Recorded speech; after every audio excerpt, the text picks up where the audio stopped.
England മാതൃരാജ്യമായവർ ഇംഗ്ലീഷുകാരെന്നും ജർമ്മനിയിലുള്ളവർ ജർമ്മൻകാരെന്നും അറിയപ്പെടുന്നത് പോലെ ഹിന്ദുസ്ഥാനിൽ ജനിച്ചവർ ഹിന്ദുക്കളാണെന്നാണ് കഴിഞ്ഞ ദിവസം RSS മേധാവി മോഹൻ ഭാഗവത് ചൂണ്ടിക്കാണിച്ചത്.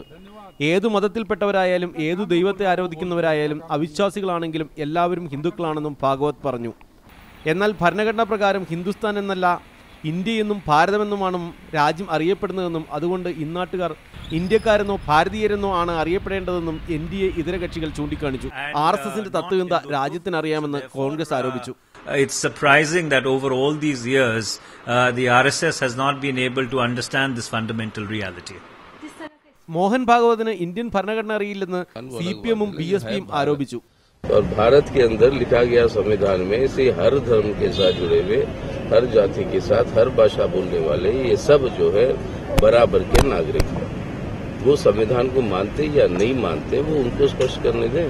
तो भारतीय संविधान का ज्ञान नहीं है और यदि उनको भारतीय संविधान का ज्ञान होता, अच्छी प्रकार से जानकारी होती तो शायद ये लफ्ज नहीं बोलते.